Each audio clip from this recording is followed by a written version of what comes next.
boy. Hey. Chronic, left, right, Jaco, left, right. Hey. Ooh, yeah. Ah, boy. Right back at it like I left some. It's your hostess with the most is burning like toast is, man. Cosmon Cal back in from Etheria, just checking in. Just wanted to drop a little quick one. I was into my book. Shout out to my friend Poosh. This is the lost history of the little people. So I wanted to show that who we commonly call the mound builders or Mississippian culture are the little people, aka the Ions. We want to show them and show how we prove that these people were here, and we do it mainly by the waterways and by the names of the places of the cities, by their cultural practices, and their structures that they also left. Shout out to Dr. Susan B. Martinez. If y'all ain't got this one, go get it. This is the lost history of the little people. We're going to get into that real quick, but let me share something with y'all real quick. As always, you know what we here to do, and that is, my friend, to balance all balances and check all checks, because you know what happens next when you see that butterfly vortex. Thanks everybody for stopping in. Sub, like, share, hit that like button when you get in here. Slap it. It's free. It don't cost you nothing. Share the live with your friends and on your Facebook and social media platforms. Without further ado, since I'm trying to keep this short, let me go into the first. This is the first book of God out of the Cosmon Bible of Owaspy. This is the first book of God, chapter 24. And this is the first Bible of Guatama. Guatama is the ancient cosmological name of America.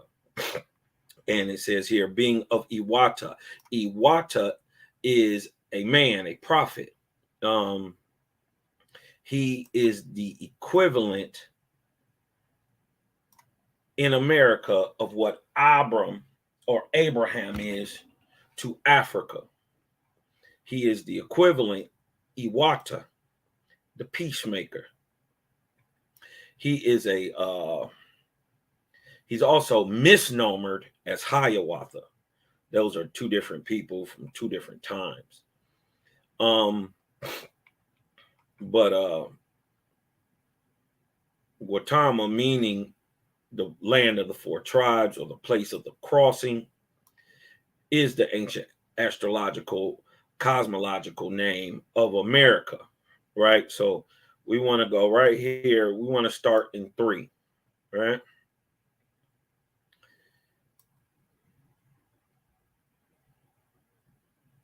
Man said, "Here I am, O Geechee.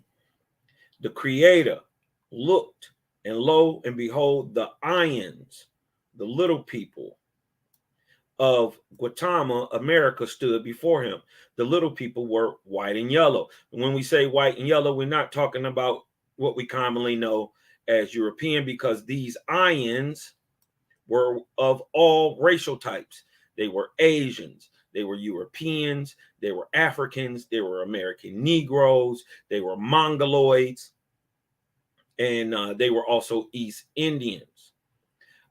Just to show, this is an albino Negro, right? They come in, these are white and yellow. When they say white and yellow, when they're talking about the people looked like this. This is an American Negro, all right? This is an albino African. This is an albino Asian. This is an albino white person, and they come in every single shape, form, and color. And that couldn't be possible because we what we know about genetics is that it shouldn't be possible unless, right, the oldest genetic stock was already like this. See, in humanism, right, and in science and understanding genes and genetics, we understand that this white and yellow albine stock comes in every racial classification. White folks or Europeans, Asians, East Indians, Africans, American Indians, Native Americans, Mongoloids. It come in every stock. How is that possible if everybody didn't mix with each other? We understand that everybody didn't mix with each other. What it is the eldest stock that predates what we currently call Homo sapiens sapien was all primarily white and yellow. These are your little people, your mound builders. Your mound builders are older than your giants. They're older than Homo sapien. They're older than Cro-Magnon. They're older than Neanderthals. All Neanderthals descend from these people. All modern men descend from these people, the white and yellow. These are not Europeans, unless you were in Europe, and then your stock would look like this. And this is just a generalization. That means most of the people look like that. But then you had African types that came out that looked like this, who were the same people, Iron.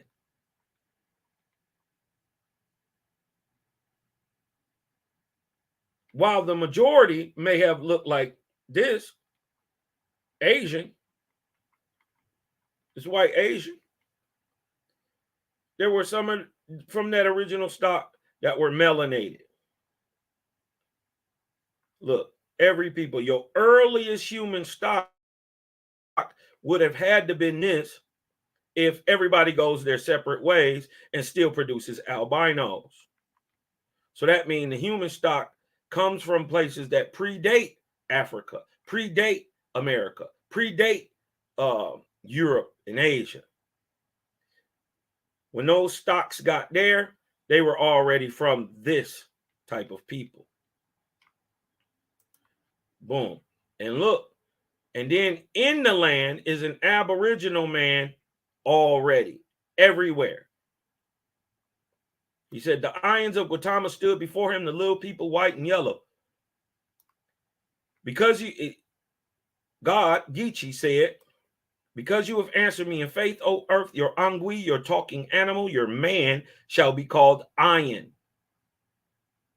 Thus was named the first talkers in America. Men with mouth for words, ears for words. So,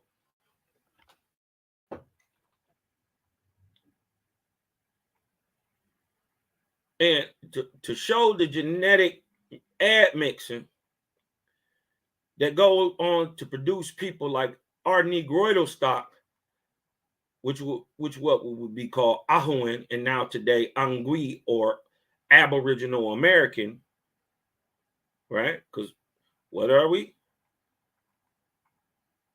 Angui, talking animals, men, right? It said that the Ions strayed from the mounds, so the Ions are the mound builders, and came to the black druks, who do not speak, have no words, being dumb like the black mud of the earth where they burrow. These are cavemen types. So these white people got with these black people. And when I say black, I mean black. And we are the only black people in America. Only black druks come from America. Every other druk is brown. or every other Aboriginal is brown. The Aboriginals of America are black. Look, see, in Africa, Persia, Asia, their mode was brown. But while in Guatama, those of the Druk race, the Aboriginal race,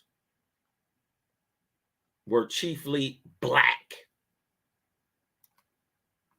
So when you get down here, and in the darkness, the ions mingle with the drugs. And lo and behold, a second born speaking animal, a second born man, an angui, a man, stood upon earth, tall and red, copper color, and strong, swift and handsome. Right? So we know who we're talking about. We're talking about the Aboriginal American. His predecessor come from these little white people, white and yellow. And when they say white and yellow, we're talking about in fact. And just as you see, your white and yellow does not change your racial classification. We have white and yellow Asians, white and yellow Europeans, white and yellow American Indians, white and yellow Africans, all right here. All getting off the boat, all children of Noah, the time of Noah, or from the 17th arc cycle after the creation of man. So remember, when we are talking about these times, we're talking 25,000 years ago. These people primarily don't exist, but their genetics exist in all people, because everybody who came off that boat of Noah looked like this.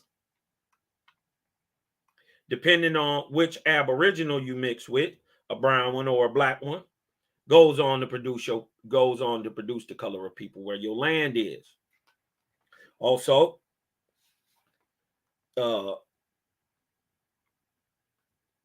they produce similar physiological types. So this is why we see that the earliest of the black or the Asians are black men.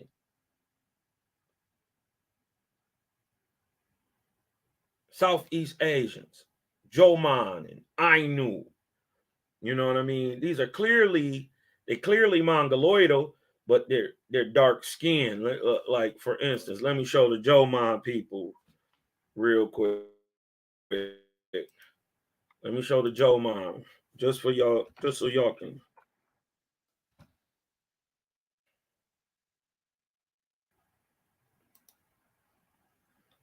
Let me show y'all an image of the Joman real quick.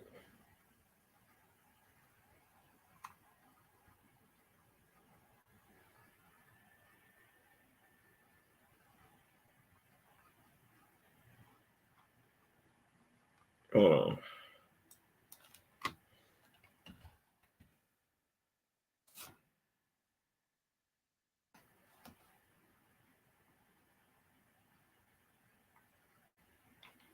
These are some of your modern Ainu who they mixed in with the mongoloidal type. Let me show you the Joman. This is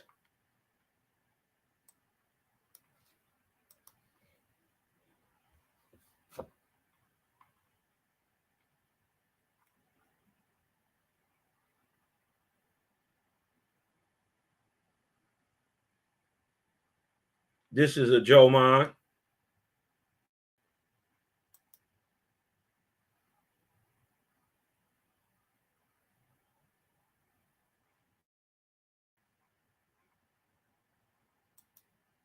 This is a Joman.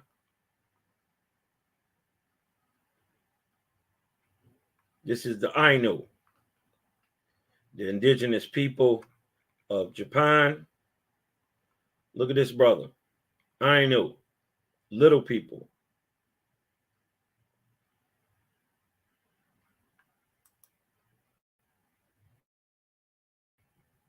Here are the Joman. Okay, here go the Joman.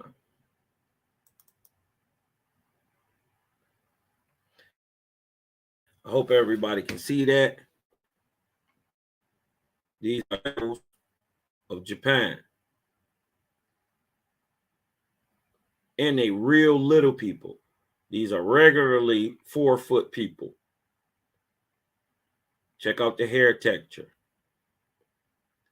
Check out the skin color. But look at I want you to look at the epicanthic fold. Look at the eye, the Chinese eyes. Look at the broad face. These are clearly Mongoloidal people, but they are clearly Negroidal. It get deep. So we done found these mound builder stock in America, and then they go on to breed with a black people here in America and produce the Angui, who we call the Aboriginal American or the Negro today, right? And these people have what? These new red born with faces like new copper are called Ahua. And they shall be protectors over my chosen, the Ions forever. The Ahua shall drive away the ball and the mule, or the lion and the tiger, and great serpents. So this puts a different spin on it, showing that in America, there were still great serpents on the earth 25,000 years ago.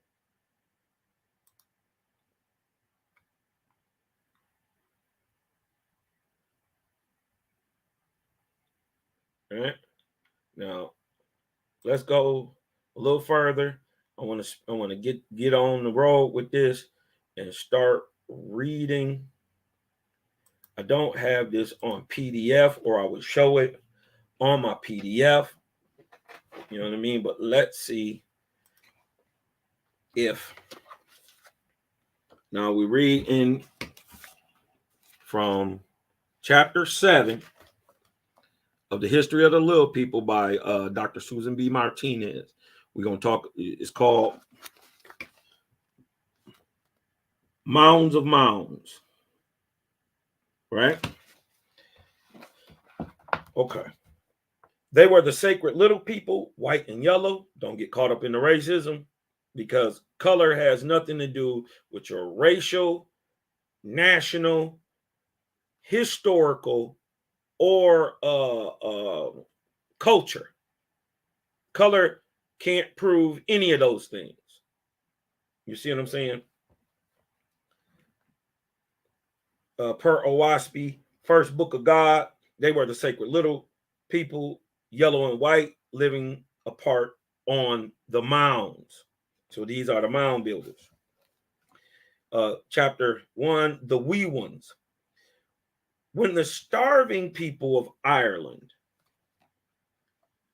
let me see if I can plug this up real quick. Plug the mic up real quick, make sure I'm heard.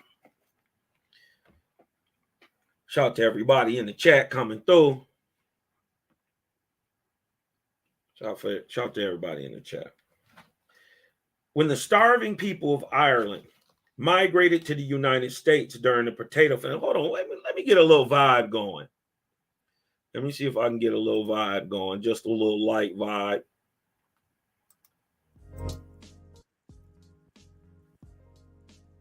Get a little light vibe going. When the starving people of Ireland migrated into the United States during the potato famine of the 1840s and saw our Indian mounds scattered across the land, they just assumed these formations were the work of the wee bodies, or the wee people, she, people of the mound. Funny that the little people in America are called she, and spelled XI, and the people of the mounds, the hill people, the wee people of Ireland are also called she, spelled AOIX, she. Let me get this screen real quick.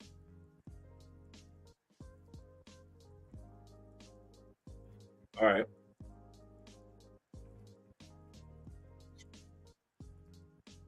Though demeaned and despised, these dirt poor Irish laborers actually identified the American mound builders more accurately than formidable intellects of the time like Henry Rose Schoolcraft and, excuse me, later Alex Hrdlicka, who summarily dismissed the lost race theory, insisting that the mounds had been built by the Native Americans themselves. They weren't. And just so we know, going by what we understand and what we see in the archaeological record, understanding what we've been told through our myth and folklore, and understanding our genealogy, understand that the American Indian, right, the American Aboriginal, is not the people who we call Native American today. They are two different people. We are talking about a time previous to those people migrating here from Asia and Europe. The people who we call Native American today are Eurasians, down from Vandal, Visigoth, Viking stock. They are the Eurasians, bred directly from Genghis and all these brothers. You know what I mean? They are also Allens and island hopped to the Americas.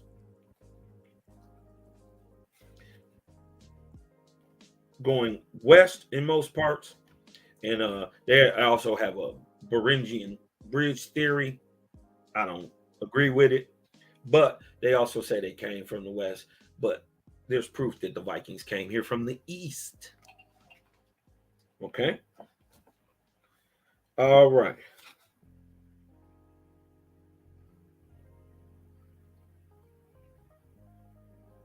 Like Henry Rose Schoolcraft and later Alex Hrdlicka, who summarily dismissed the lost race theory, insisting that the mounds had been built by the Native Americans. It was to become one of the hottest academic debates of the 19th century, that's the 1800s, and by no means settled today. The Irish peasantry held a deep and abiding tradition of fairy mounds, the green shide, rafts, and soterians, built by the Little Picts and the Danes in the Tuatha De Danann. To the Hibernian and Caledonian eye, the American mounds were a carbon copy of the countless hollow hills dotting the Irish and Scottish landscape. The strong resemblance, argued one American investigator, Caleb Atwater, between the works in Scotland and ours in America, I think no man will deny, but deny they did and still do. One Americanist wrote, knowingly, the mound builders were distinct from any of the other North American tribes. Their pearl encrusted garments, their finely woven textiles prove that the mound builders were far in advance of the Indian tribes. Distinctly un-Indian were such mound artifacts as inscribed tablets, hieroglyphic writing, telescopic tubes, astronomical calendars, glass beads, batik weaving, advanced agriculture, metallurgy, architecture, temple pyramids, as well as the science of surveying, which involves the mathematical ability to measure angles or geometry and calculus. All these things we don't find in the Native American culture, in the TP culture. They didn't build one temple. They were nomads roaming around the plains and in the colder regions of North America, we call Canada today. Not the American Aboriginal who lived in cities, had skyscrapers, practiced all this science. So we're talking about two different people, at least, really three, because the Aboriginal, the Iron, and the Native are three different people, right? But there are all kinds of mounds, old and new. Now, mind you, the mounds here in America extend back 25,000 years. The Indians in Florida, for example, were still building them up to 40 feet high when De Soto and De Leon got there in the 16th century. These newer mounds, though, were sepulchres, not the original type, which lacked any trace of inhumation. The Indians simply used them later for burials, right? So the people who we call natives just used them later. They had already been there. Just as in Mesoamerica, nations built pyramid temples on top of the old mounds. Some of the latter-day tribes sought to initiate the ancient builders, as did the Choctaw.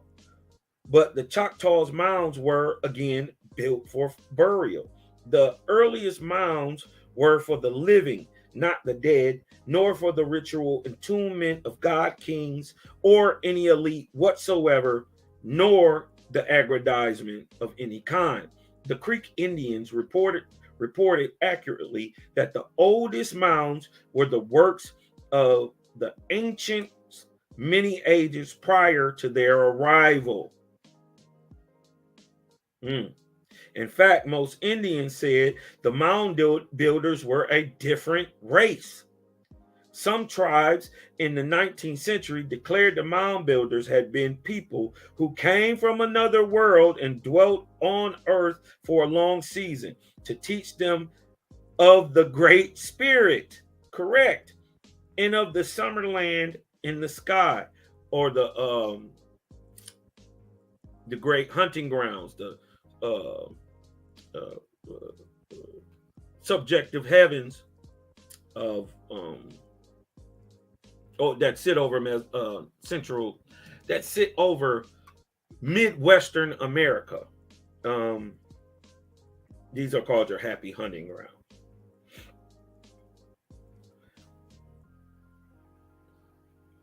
And they said these little white and yellow mound builder people were from another world. They were from Pan, huh? And they taught them of the Great Spirit. They were the holy people of Gichi Manito. And understanding that we've always understood the difference between Gichi, the creator, and Manito, God. Gichi Manito is the overtone for God. Or and we've understood that. We understood the difference between Gichi and Gichi Manito. Right? Now, this is from the Owaspy plates in the Bible. Just wanted to break that down, show you what we're looking at. You can see the science in the Makagawin right here, what they call the Star of David. Right here, the Makagawin.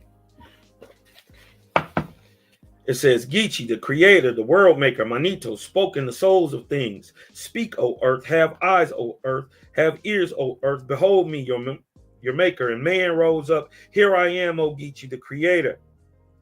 Looked, and lo and behold, the iron stood before him, the little people, white and yellow. We just showed that.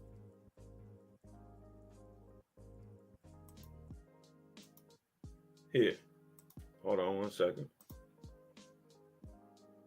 Let me go back here. Share screen.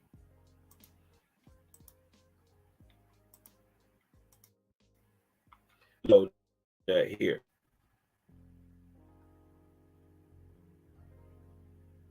This is taken directly from Owaspy, Mound Builder's First Bible of North America. Okay. There we go. In the middle of the 19th century, when vast burial grounds of tiny people were discovered in Tennessee with splendid copper artifacts and freshwater pearls and other fine ornaments so distinct from known Native American assemblage, writers began to speculate about the origin of these unaccountable little men, wondering if they were indeed beings from some other world. But the learned society scoffed, ridiculing the Tennessee finds. Vestiges of human forms of unnatural dimensions were supposed, emphasis added, to have been discovered, snipped from the American Antiquarian Society in 1856. Yet the Cherokee knew them well. They were the little people, the Nonihi, or the Yunwi, right? The Nonihi, the moon-eyed people who had left a series of small mounds and stacked rocks arranged from one end of their region to the other, right? Now, I want to also I want to drop down a little bit. There are also unexplained mounds in the motherland itself at Melanesia and at New Caledonia, where dwell some rather light brown and even blonde natives. And at Samoa, where the Pulemale mound, among other flat-topped 40 feet star mounds, contains no burials. There is hardly a place on earth without mounds. We find them in Central Europe and many parts of Russia and Scandinavia. There are the tumuli of Africa, the kurgans of Siberia, about 8 feet high, the Greek and Turkish tepes, which contain sanctuaries, not burials. To trace this word tepe or taba, is to go on a worldwide hunt in both the old and new worlds. It translates as high place or hill or monastery, sanctuary, usually a mountain enclave, where Tepu in Amazonia is Sun Mountain. Taba, which gave us table, may be at the root of other holy places in the New World, such as Tabasco, the most important ritual sites of the Olmecs. Here in Mexico, in the Chichwa vocabulary, Tepeu stands as an appellation of divinity, translating as Lord or ruler of those sacred heights. In fact, Tepeu is one name of creator in the Popol Vuh. The word Tepec in Nahuatl, or what we call Mexican, and in the Turkic language designates hill. So in the Turkic language and in Nahuatl, Tepec means hill. Just like over there in Turkey, they found Gobekli Tepe. That means the hill of Gobekli. And that's funny. We find the Tepe in Turkey. And they have, they mean the same thing. And it's the same word in both languages. That's ill. Which is to say, the mounds upon which those holy sanctuaries were built. Among the Malay, Batek Cognet Tepu is a large hut, especially built for sacred singing. And in Africa, ancestor rituals continue to be held on hills in Zimbabwe, the heights considered the most sacred part of the precinct. The tepes, reclusive spots of safety and worship, may relate to India's tapas, which in Sanskrit denotes austerities, the sacred disciplines that ultimately infuse the wider world with ascetic idea, the law of conduct and piety. Tapas entails self-control and the inner heat mastered through yogic exercise, akin to Tibet's tapa, meaning method toward toward enlightenment. Lord's first book, 1 and 5, where in Guatama is the place and boundary of the little people whom I delivered in the time of the flood, from the mountain rivers or the Amazon to Mexico and Nicaragua, or from the top of South America all the way up through Mexico, through Central America, Mesoamerica. Now, I don't have all day, so I kind of want to just get into some of the Panic names, right? Some of the Panic names found here in the Americas, right? Let's find some of these cities with Pan. You dig what I'm talking about?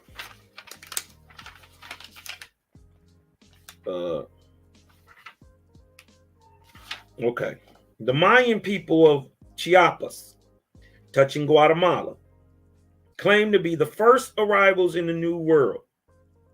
In Guatemala, their great leader, named Nimaquiche, from whence the Aztec goddess of maize and patroness of agriculture, had her home in the west.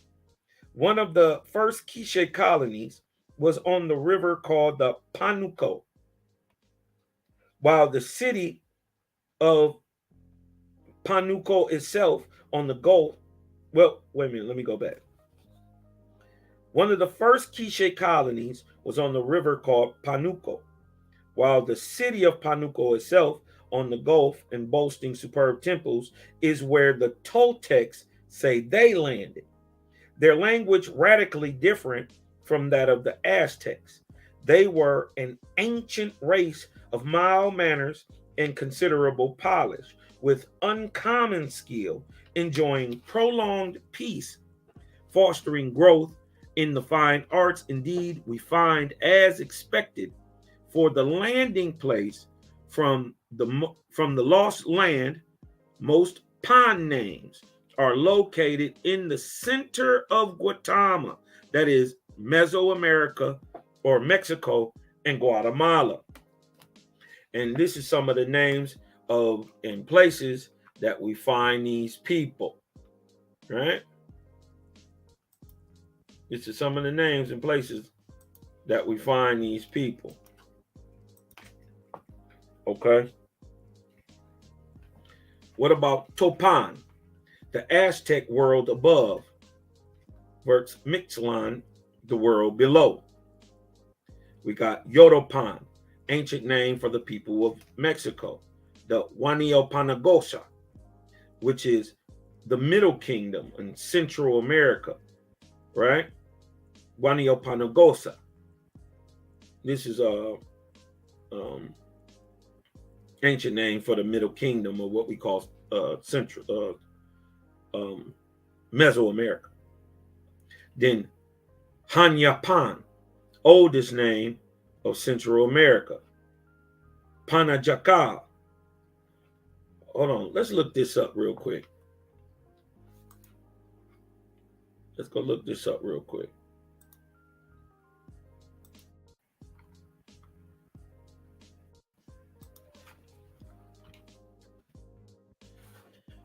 And I shall.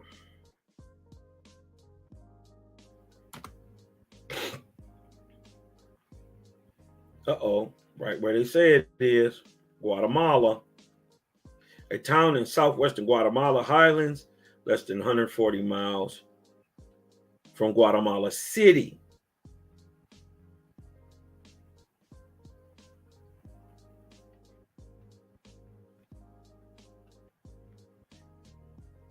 So the Panachikal is on Lake Atitlan in Guatemala. St. Isabel Ixtepan, the earliest known culture in Mexico. A mammoth and artifact site dated to 18,000 years ago, right to the time we're talking about. Ixtepan.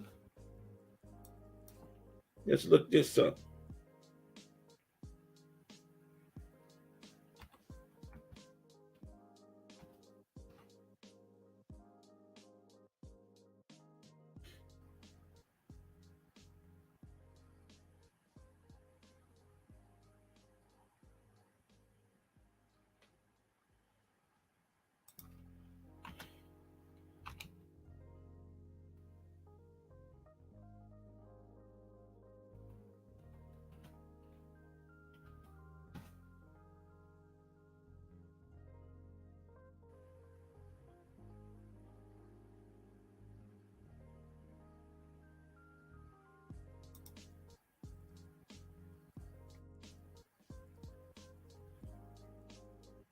Mm.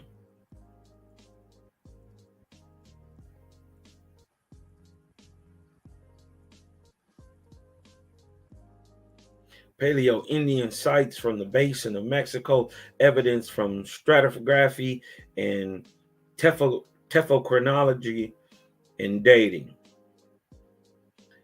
And some of these skulls that they found there.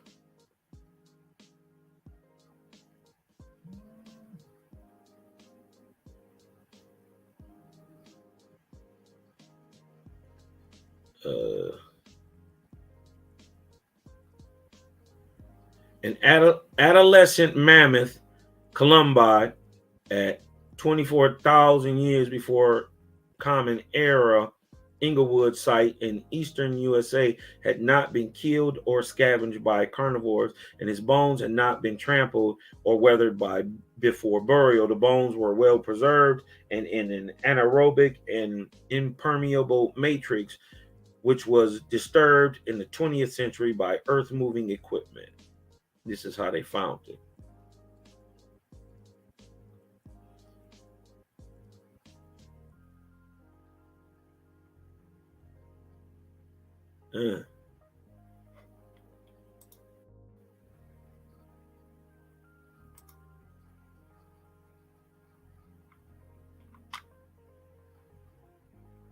Ixtapan, the second mammoth, and associated artifacts.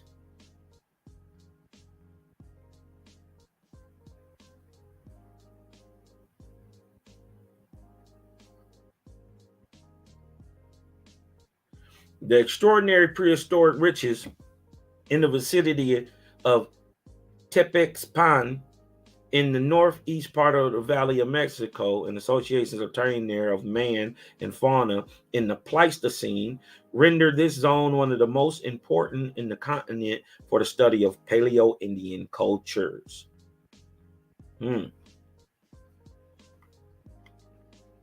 More people with the name of Pan hitting back to the early continent. Kishpana, which is a Mayan site with the first signs of writing, which is where the Quichepan comes from. The Talapan, the land of Quetzalcoatl, came from. The Xlalapan. The Tepantitla, which is palatial residence famous for its murals near the Pyramid of the Sun, Xolopan, and the Teopancaxco, elite districts in the central sector of Teotihuacan. Then we have Mayapan. Both names enter extensively into the Yucatan lexicon. Together, Maya plus Pan creates Mayapan, name of the ancient capital city. Tepexpan, which we just read, Tepexpan, right? Near Mexico City, is one of the oldest known, 12,000 years before the current era, cultures in Mexico, yet with a morphologically modern skeleton. And also note, it says note, Tepe is in the name.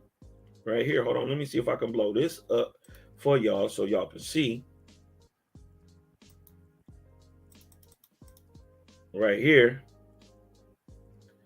This is let me see. It won't light up.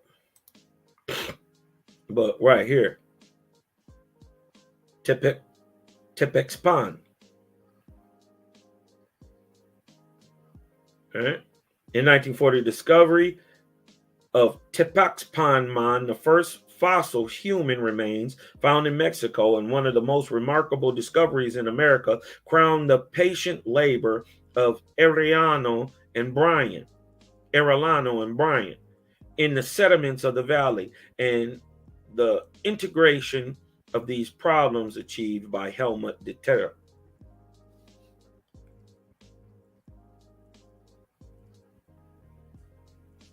This is interesting.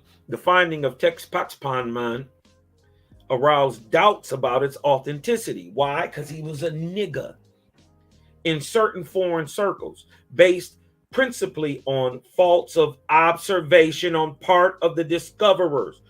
What were they thinking? What did they observe that they thought it was fake? That he was black. Because why? They were going by methodological dogmas instead of just saying what they seen, telling it how it was. This is why they pushed this thing to the back. They found black men here with the kinky hair, not who they thought they was going to find. They thought they was going to find Native Americans. There were no Native Americans there. So that kind of blew up everything that they was talking about.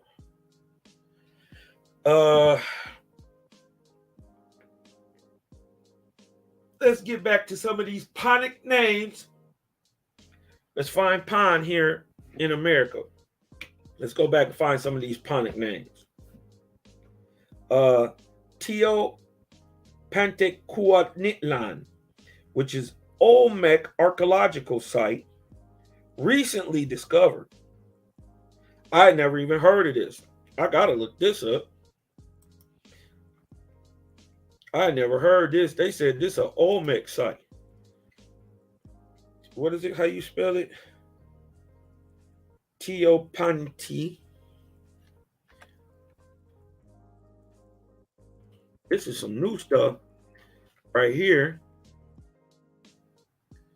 It came up too.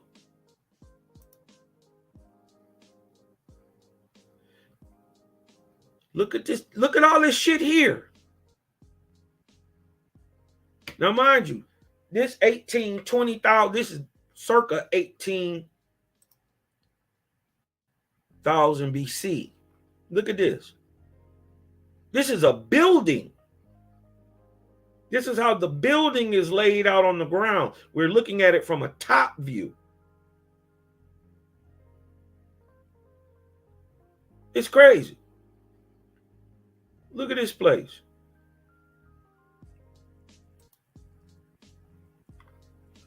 Hold on, let me get a good look at this place.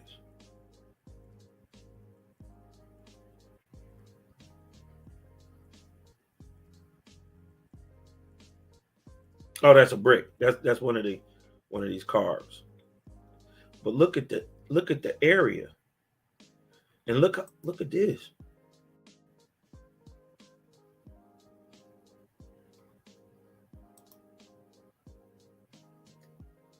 Look at what they're finding in this place. Look at this. This is your Olmecs. These are your Ahuans, your Anguis. Building stuff like this, circa 1820 to 18,000 BC. Look at this. That's these people.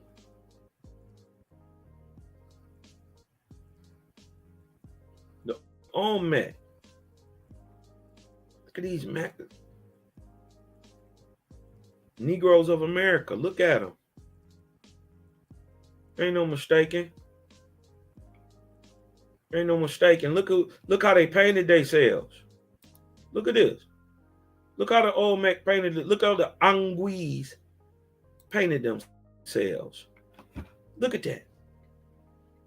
Y'all trying to tell me this guy is on a reservation in Oklahoma somewhere? Ain't none of these. But they in every ghetto in America.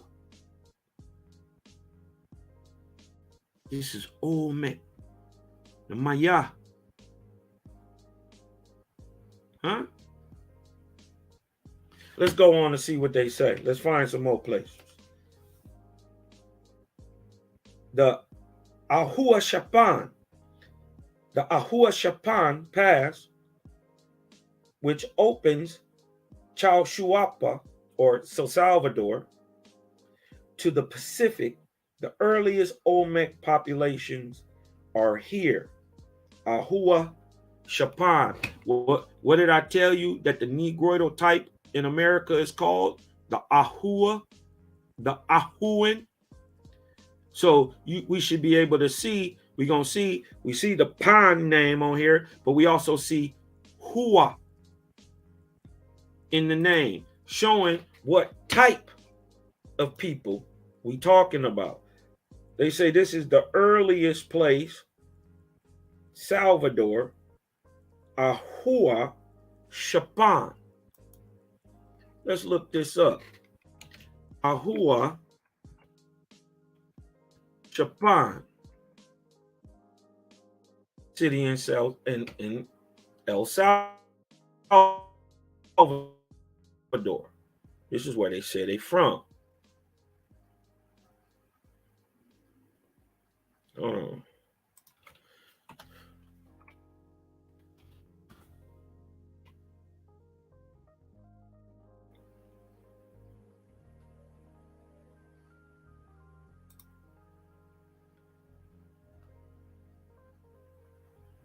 An Olmec stone figure found for Ahua Shapan in El Salvador.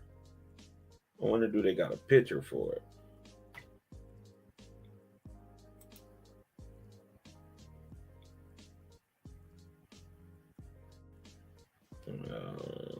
They found the head. I don't see the picture.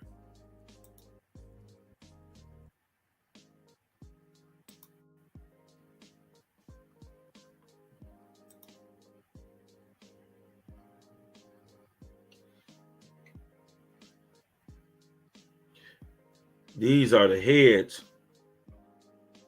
they've been finding. They'll call this style pot belly, right? But this is Olmec also. See? Olmec, but you can tell the style is virtually the same. And this comes out of that El Salvador Ahua Shapan. So this is the type of heads that they was finding there.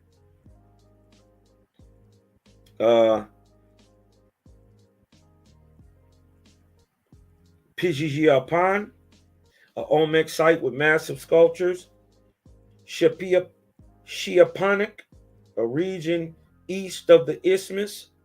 Matacapan in the Tuxtlas Mountains. Tlacopan, an Aztec city in the Nua tribe. The Ochpanitzli.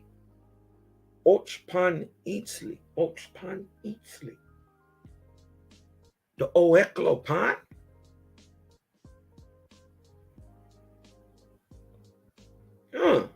Because the Ahuans called the little people Oeklopan. And now you got Okpanitzli. Metzliapan, which is an Aztec island. Metzli means moon. Apan means lake. Teopanzoco, which is an Aztec ceremonial center at Cuernavaca.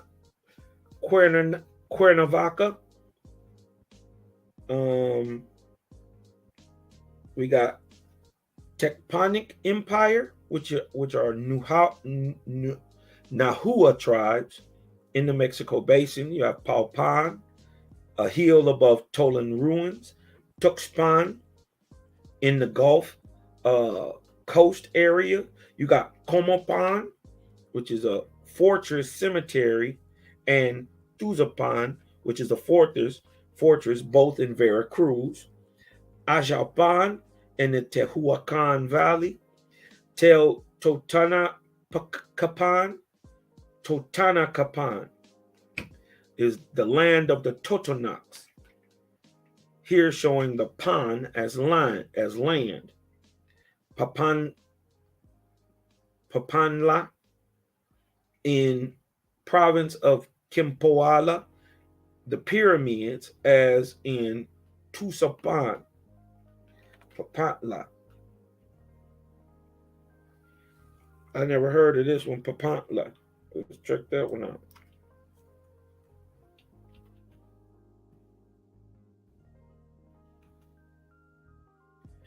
And what are they saying we find here?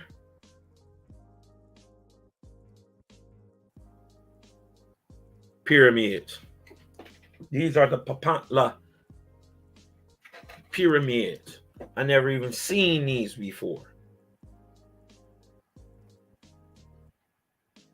Look at this. These is what these mound builder stocks was doing here in America 20,000 years ago, 20,000 or better years ago. Look at the level of the building. Look at the level of architecture it would take to create a place like this. Look at this. And then understand that if you look at them, hold on, let me show you, because this is actually a good one to use right here. If you notice, right, this structure is built on top of this structure. The pyramidal side is built on a base, but it's also built on another base. Look at this, which goes all the way into the ground on another base. Understand that when they found this was all covered up.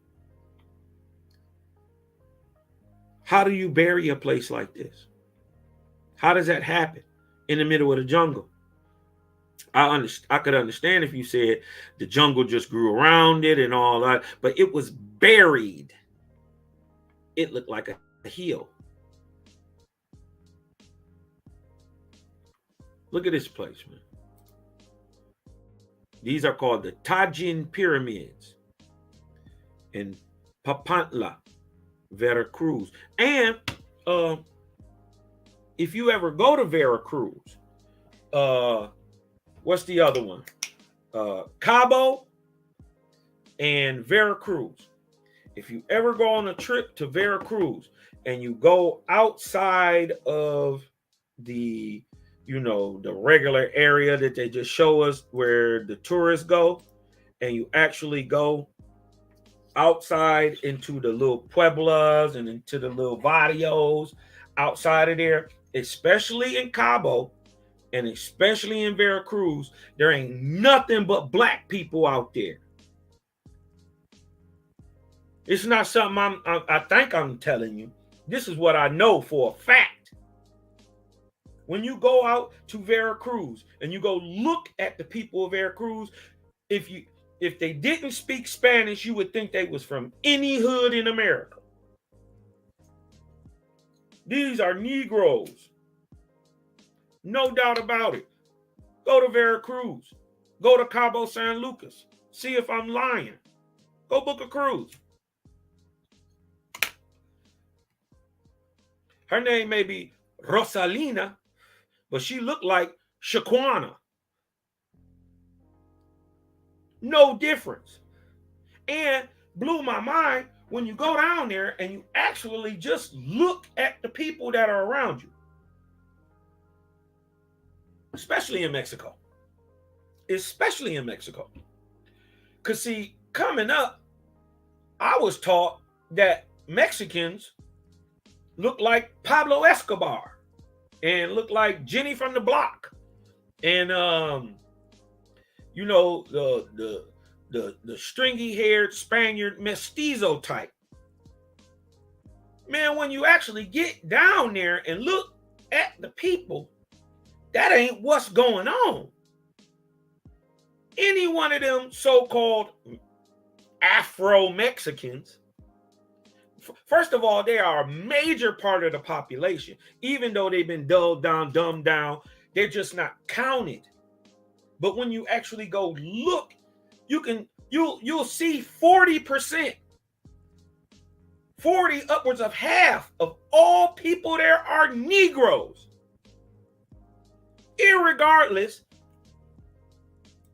of hair type, but the phenotype, the skin tone, the cultural practices are Negroidal still to this day. No change. You know what I mean? And these are the people who still calling themselves Aztecs and Mayans and Zapotecs and all that. They still got the same names.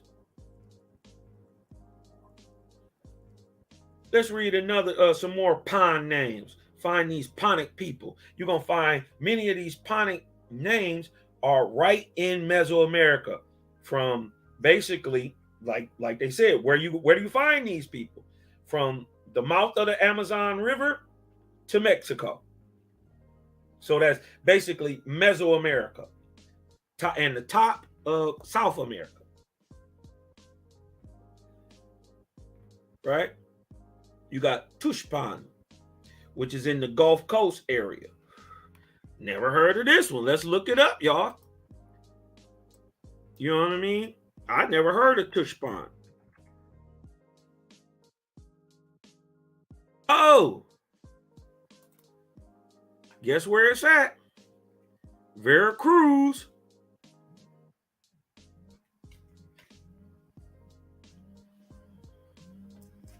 Hold on one second.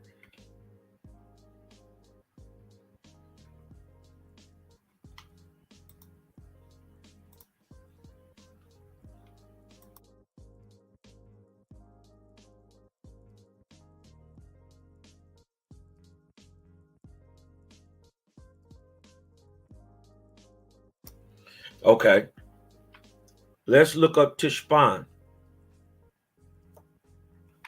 which is in the playa. Let's go see. Tuxpan, right here in the Gulf of Mexico, right where the Olmecs were. Camapan, which is a fortress, cemetery, and Tuxpan, which is a fortress, both in Veracruz. I think I've seen Tuxpan fortress before. Ajapan in the Tehuacan Valley. El Totonacapan, which is the land of the Totonacs. Here showing the Pan as land, and Papanla. Atizapan, which is a site in the Valley of Mexico, and Pantaleon on the Pacific coast of Guatemala. See other Pan names. Our mound builders, significantly enough, seem to have first appeared along the west coast of Chiapas. There, they were white people of great intelligence and skill. Now, don't dodge the hijack with that white stuff. They're just talking about skin color, not that the people were white. Not what we call modern Europeans, but albine. And when we go look at the people who from these areas, we see that they Negroes. Huh?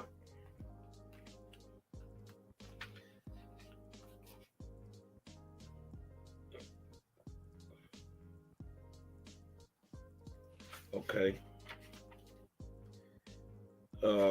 Let's go right here. It has become increasingly clear that we will never solve the problem of the mound builders if we persist blindly in that red man theory. A regional chronicler here in my own part of northeastern Georgia wrote, scientists say that the Indians must have been the mound builders. However, we were taught that the mound builders were a prehistoric race that lived here before the Indians. In my childhood, I used to hear of a legend told by the Indians to the first white settlers, namely that a race of people lived in the valleys of the Tennessee River before them called the Little Men, and that they were the mound builders. Let's go look that up. We ain't running from nothing. 10.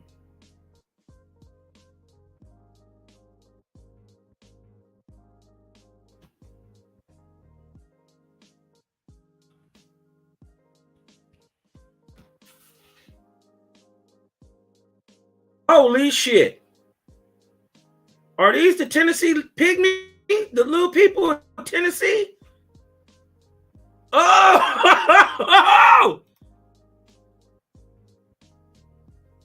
Hold on. I gotta see this. The Tennessee. Oh! Look at this. The Tennessee pygmy is a small hominid reported from Sparta, Tennessee, height 3 feet. In the early 19th century, a burial site containing the skeletons of people of apparently very short stature was found near Sparta, Tennessee. The graves were 2 feet long, 40 inches wide, and 18 inches deep. One skeleton was said to be 2 feet, 10 inches. Look at this. This is what they found in Tennessee. Little big head niggas.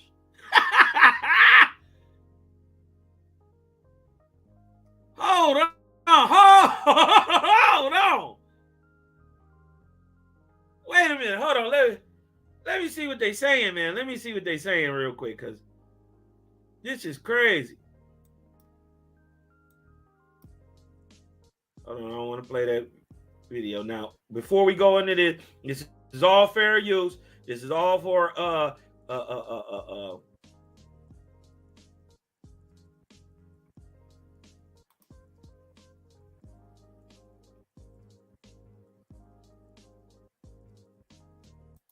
let me see if this is a video. I gotta look at this. Hold on. I ain't never seen this before. Look at this. This is the Mbuti today. African pygmies, the Mbuti. That's what these people are called. This little guy was found in America too. I read up on him, but this something new. Hold on, hold on. Y'all done got Cosmon started. Y'all done got me started today. I wasn't supposed to be started, but I'm gonna start. I got to get up out of here in a minute, but I got to just look at something. Let me just show a video real quick.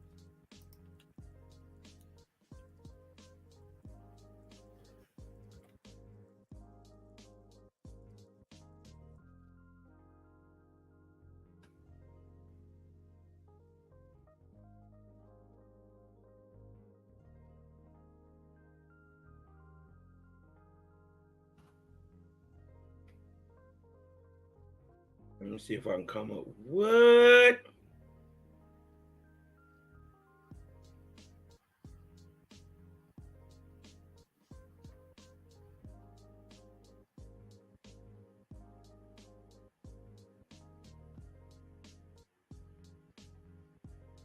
Get the hell out of here.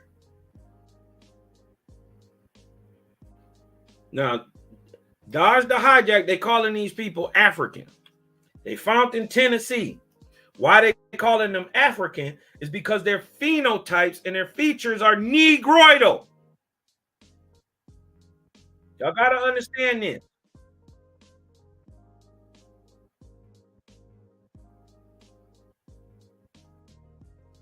Let me see.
Now, I'm going to go back over and read what he just said. In July 1820, newspapers first reported the discovery of the Tennessee graveyards filled with the stone-lined coffins of a primordial pygmy race. This is the Homo florensis, same one that is over there in the islands, is right here in America. Notice they calling them African. Why are they calling them African? Because of the phenotypical nature of Negroes and Africans. But remember, these people ain't found in Africa, and this is 20,000 plus years ago. These are Aboriginal Americans, the pygmies, and they keep saying they niggas. This is why I love that word. This is because it ties you back to Creator. Angui is Negro. It's the same word. Over the subsequent 2 centuries, so from 1820 to 2020, Tennessee pygmies became a persistent and recurring part of national and international archaeological folklore. Despite efforts by antiquarians and archaeologists to disprove these stories. Why are they trying to disprove these stories? Because it proved that the Indian, or who they call the Native American, ain't the first man. And they're showing that these people is little itty bitty Negroes. That's why they're trying to disprove it. The legend of the Tennessee pygmies survived those challenges, eventually entering the 19th century literary world as the central plot of 2 novels. Most recently, the Tennessee pygmies were resurrected after the discovery of Homo florensis in Indonesia as proof of an ancient global pygmy race. That's just been a couple years ago.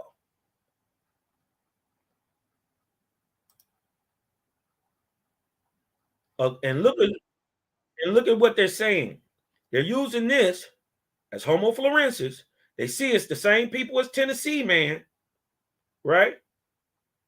They see in the pygmy of the Indonesian islands is the same as the pygmy of Tennessee. So they're telling you this is proof of an ancient global race of pygmies. But these pygmies were albino. They look like this. They look like this. And just a quick question. What happens when you mix an Asian with an East Indian, with an African, with a European? What happens? What do you produce? What do you produce? You produce a Negro, which means admixed. It's like donkey. Huh? They trying to hide everything. They can't hide everything.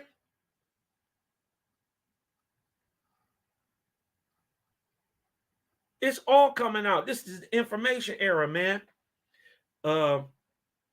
This is just a quick build I wanted to put through.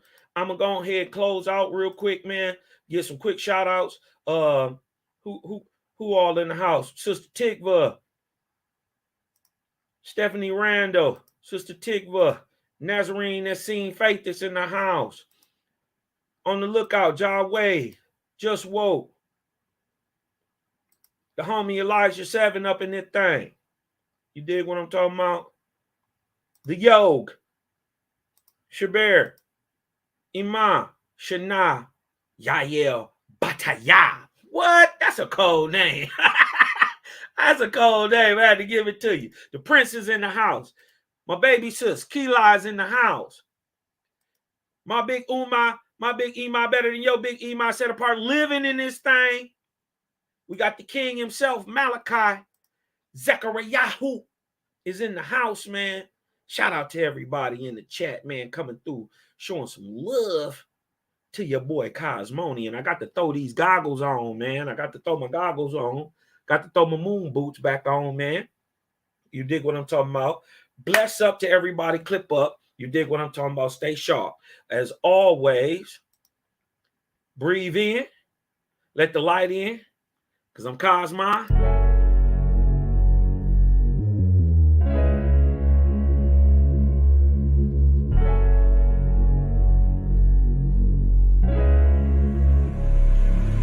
And oh yeah, put that Super 7 in the air. Tell me how you feeling when you're feeling up there. When you in the sky breathing rarefied air. When you're breathing rarefied air, oh yeah. Put that Super 7 in the air. Tell me how you feeling when you feel it up there. When you in the sky breathing rarefied air.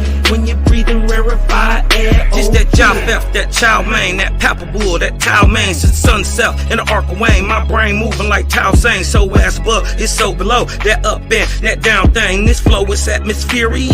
I call that a ground game. See, water is knowledge, so if I'm teaching, you're learning. So how your God make a sun without vortexing and current? See the pattern is panic. I'm reaching out for my people. Oh, watch me flow through your speakers. You feel the force of the ether, and when the force hit the equal, I'm taking off like an eagle. Police popped the pastor yesterday for pushing put equal. My DNA is Moshe.